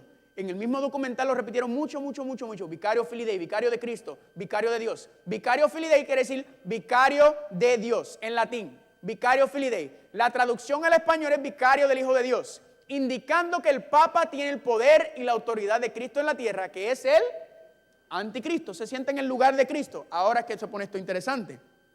En latín las letras tienen valores numéricos. Yo no voy a usar un sistema hebreo, yo no voy a usar un sistema griego ni americano para calcular el nombre oficial o el título del papado. Yo voy a usar su mismo sistema, sus mismos valores numéricos. ¿Para qué? Para sacar cuál es el valor de Vicarius Filii Dei, que es el título en latín. Yo estoy usando sus mismas cosas, yo no estoy inventando ni sacándolo de la manga ni de ningún otro lado. Vamos a empezar. La I vale 1, la V o la U 5, la L 50, la C 100 y la D 500. Si usted fue a la escuela, usted le metieron eso por un ojo de diente nariz, ¿verdad? Vicarius Filii Dei, vicario del Hijo de Dios, es el nombre o el título oficial del Papa. Y está escrito dentro del sombrero que parece un bizcocho de alguna manera. Dice aquí, Vicarius, la V 5, la I 1, la C 100. La A, nada. La R, nada. La I, 1. La O, nada. La U, 5. La S, nada. 5 más 1 más 100 más 1 más 5, 112. Vamos al próximo nombre. Filii. La F no tiene valor. La I, 1. La L, 50. La I, 1 y 1. 1 más 50 más 1 más 1, 53. Vamos a la próxima. Dei, que es Dios. La D vale 500. La E, nada. La I, 1, 500 más 1, 501. Ahora sumamos los tres nombres juntos. Vicario 112, Filii 53, Dei 501. 2 más 3 más 1, 6. 1 más 5, 6. 1 más 5, 6. 6, 6, 6. Vicarius Filii Dei. ¿Coincidencia? No puede ser coincidencia que todas estas características estén señalando el mismo poder. Acuérdense lo que les dije. La gran mayoría de los católicos no conocen esta información. Esto es desde arriba. La mayoría no conocen. Son gente que están siguiendo igual que yo. Yo fui criado en la iglesia católica. Mi familia son en su mayoría católicos y yo tuve que presentar esta presentación en Puerto Rico. Ay, candela, después me preguntan cómo me fue. La otra característica era que iba a pisotear el santuario, que iba a pisotear el plan de salvación. A Daniel 8, 11 y 12, y por él, el cuerno pequeño, fue quitado el continuo sacrificio, el santuario fue echado por tierra y echó por tierra la verdad. Apocalipsis 13, 6, y abrió su boca en blasfemias contra Dios para blasfemar su nombre y su tabernáculo. ¿Cómo es que el papado ha pisoteado el plan de salvación? Vamos a ir mueble por mueble. El primer mueble, ¿cuál es? El altar de sacrificio, la muerte de Cristo una sola vez. ¿Cómo ellos han pisoteado esa verdad? Con la misa, la transubstanciación. ¿Qué hacen? Dicen que todos los días, cada misa que se lleva a cabo en todas partes del mundo, el sacerdote convierte el pan y la sangre literalmente en Cristo Jesús y lo están matando miles y miles de veces al día. Hebreos dice que la muerte fue una sola muerte, un solo sacrificio cubre los pecados de todo el mundo. ¿Están conmigo? Ahí empezamos a ver. El segundo, el abacro, el bautismo. Bautismo, la palabra bautismo significa inmersión completa. ¿Cómo es que han pisoteado esa verdad? Con la expresión a los bebés. La expresión a los bebés. Ese no es el plan de Dios. ¿Están conmigo? La próxima, el pan de la propiciación. ¿Cómo fue eso? ¿Por qué se llamaban la edad oscura? Porque la palabra de Dios era ilegal obtenerla. Si usted tenía la palabra de Dios, y aquellos que empezaron a traducir la palabra de Dios, Martín Lutero, justo esa gente, los querían matar a todos y algunos los mataron. ¿Verdad? La palabra de Dios. Y aún hoy, ¿qué enseñan? No lean el libro de Apocalipsis. Eso solamente los sacerdotes pueden interpretar el libro de Apocalipsis. Ustedes, la gente común, no deben entrarse ahí. ¿Por qué? Porque el diablo sabe exactamente lo que está haciendo, no quieren que sepan. Pero gloria a Dios que entre católicos se está levantando un movimiento que están empezando a leer su Biblia. Están empezando a leer su Biblia y están empezando a cuestionar. Gloria a Dios por eso, amén. ¿Dónde más? El altar de incienso. ¿Qué representa el altar de incienso? Las oraciones de los santos. Nosotros podemos orar directamente a Dios. Dice Hebreos, venir confiadamente al trono de la gracia con nuestras peticiones. ¿Cómo han dañado o cómo han pisoteado esa verdad? Que usted tiene que ¿qué? Ir a confesar sus pecados. ¿A dónde? A un sacerdote. Que usted tiene que hacer eso. La Biblia no nos enseña eso. O de otra manera es que también representa la intercesión de Cristo por nosotros. ¿Y qué están enseñando ellos? Que los santos son los que interceden, que María intercede por ti ante Dios. La Biblia no enseña eso en ninguna parte. Vamos a ver eso un poco más. Número 5, el candelabro, ¿verdad? La gloria de Dios, la santificación. Cuando el carácter es transformado y tu carácter empieza a ser imagen y semejanza de Cristo. Ellos representan que la santificación es ¿cómo? A través de los sacramentos de la iglesia. Usted tiene que cumplir con los sacramentos, cumplir con las fiestas. Y usted así es como usted obtiene. De hecho, la salvación nosotros sabemos que es justificación por fe. La Iglesia Católica enseña que la salvación es por obras. La salvación sí es por fe, pero esa fe viene a través de los sacramentos de la Iglesia Católica. Si tú no cumples con los sacramentos, ellos dicen, no te puedes salvar.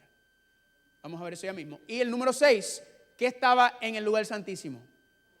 Estaba el arca del pacto. Estaba el trono de Dios, donde Dios se sienta como juez, ¿verdad? Y también estaba dentro del arca del pacto. ¿Qué estaba dentro del arca del pacto? Los 10 mandamientos. ¿Han pisoteado esa verdad también? Los 10 mandamientos, quitaron el segundo, cambiaron el cuarto completamente. Ahí es como ha cambiado el plan de salvación. Lo están tratando de tergiversar. Nunca he podido decir esa palabra. Nosotros sabemos que ¿qué? Que representa esto. Los 2 ángeles dentro del lugar santísimo y ahí está el trono de Dios, ¿verdad? Representa el trono de Dios. ¿Quieren ver algo fabuloso? Una imagen habla más que 1000 palabras.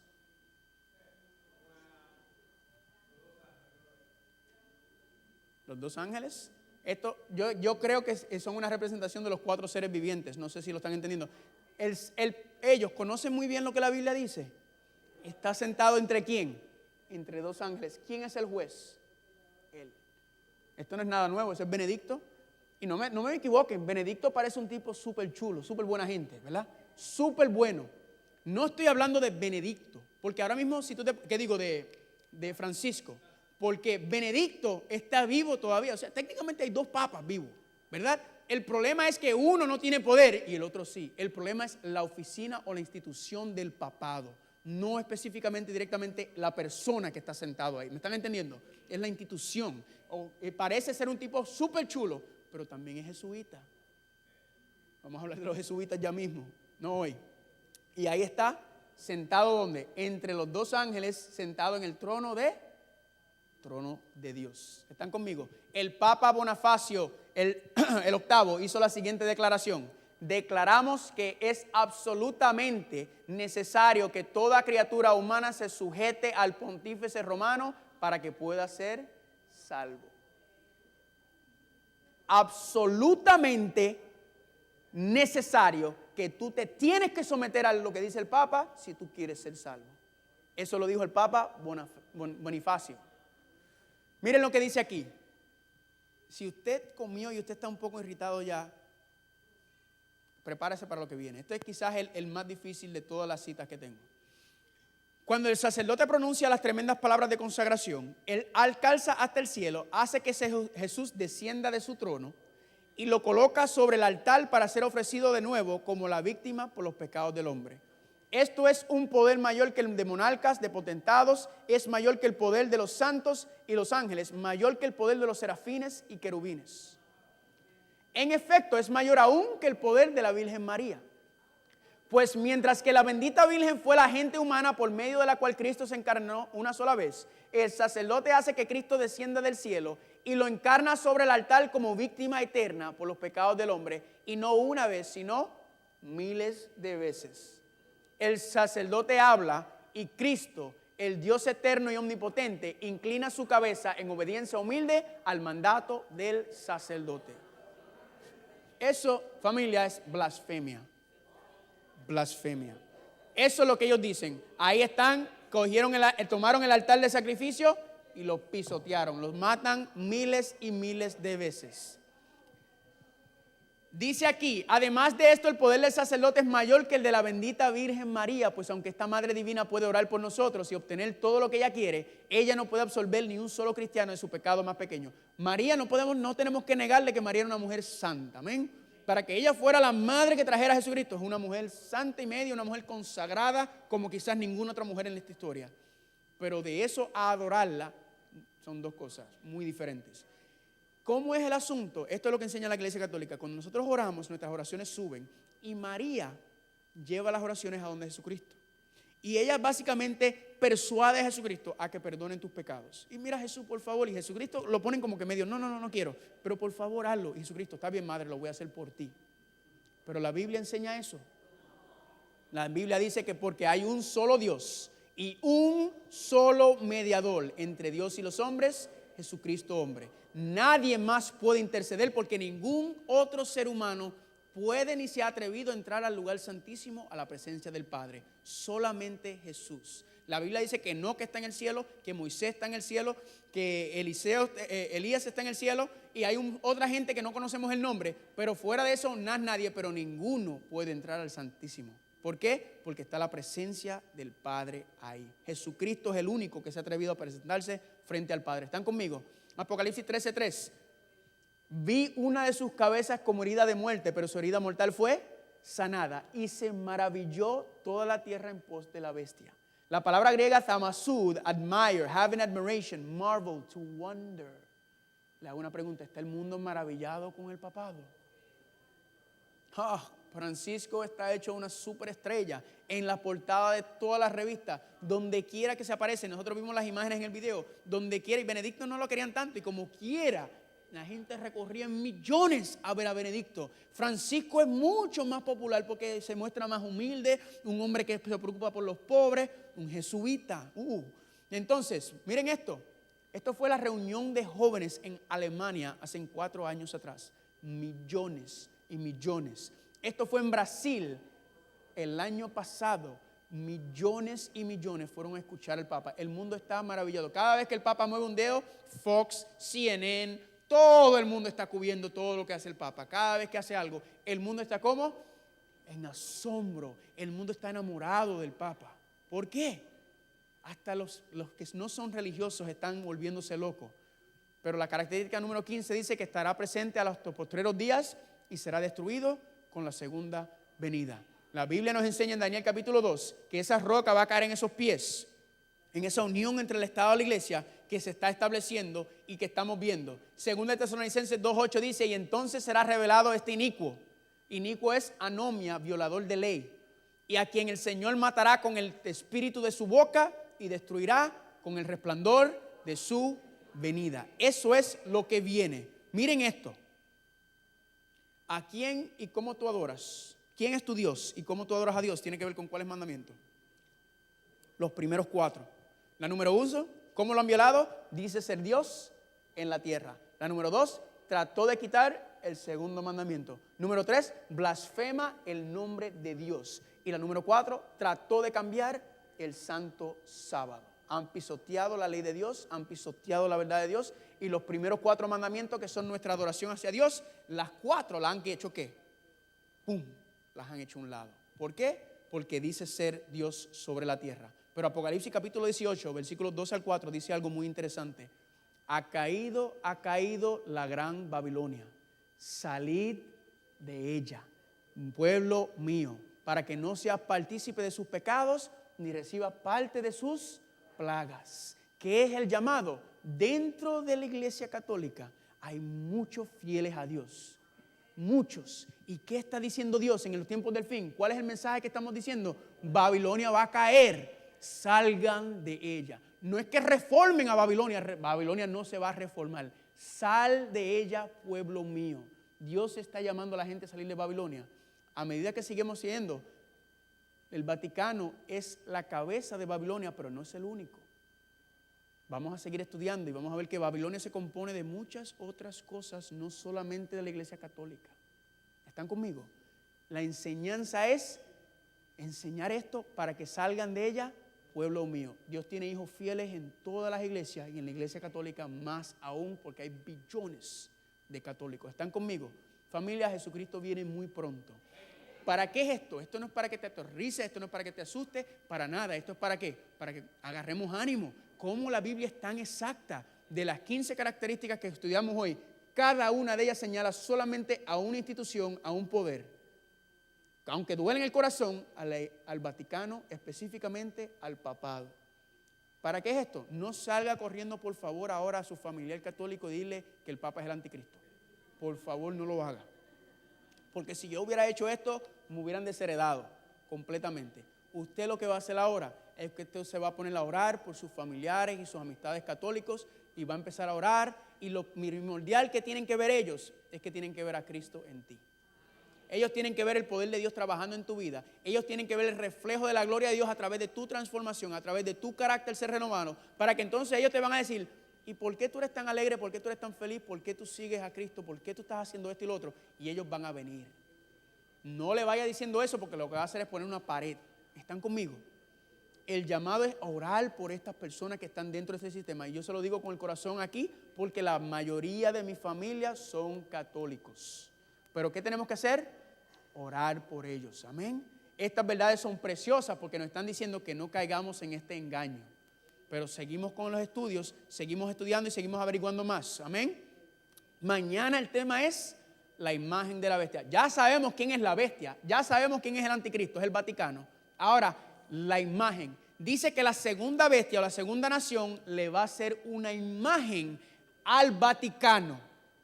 Mañana vamos a averiguar quién es esa segunda nación, ese segundo reino que va a ayudar, y lo que básicamente es que le va a devolver el poder civil al Vaticano. Esa segunda bestia le va a devolver el poder en los tiempos del fin. Y esto mañana lo vamos a ver con toda la evidencia que ya está ocurriendo. ¿Están conmigo?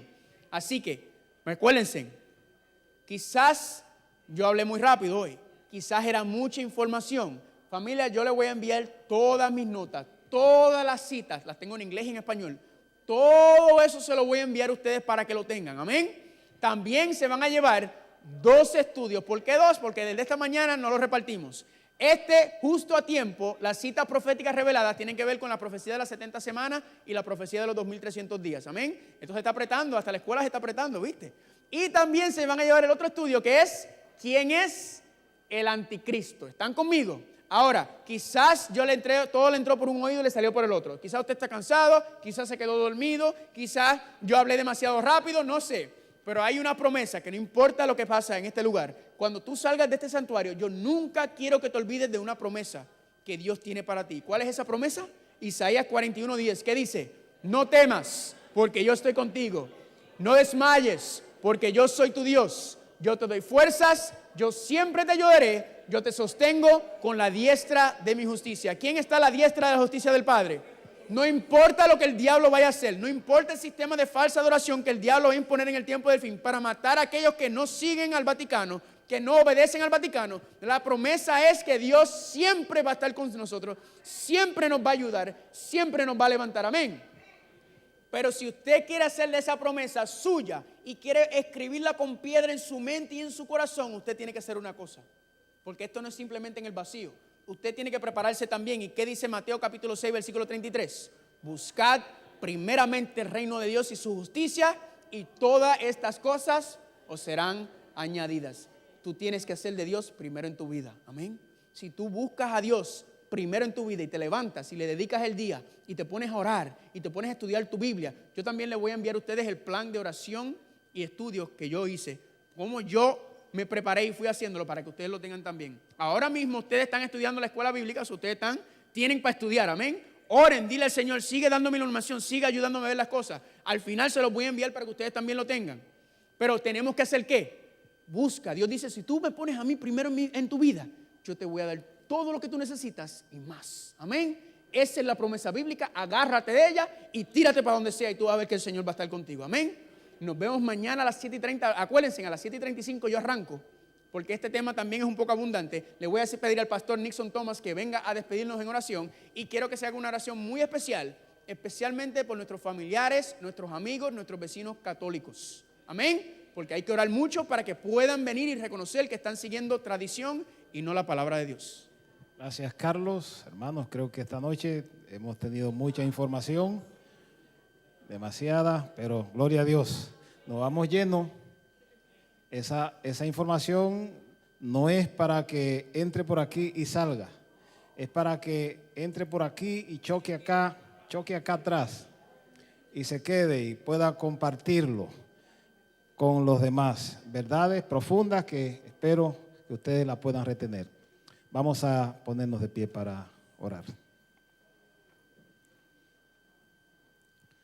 Padre nuestro, Señor, gracias porque tu palabra es tan clara, Señor.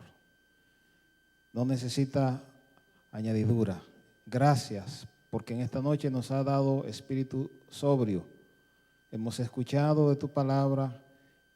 Solo pedimos, Señor, que tu palabra en esta noche caiga como la semilla que cayó en terreno fértil. Convierte nuestras mentes en ese terreno fértil, que podamos dar frutos para gloria y honra de tu nombre.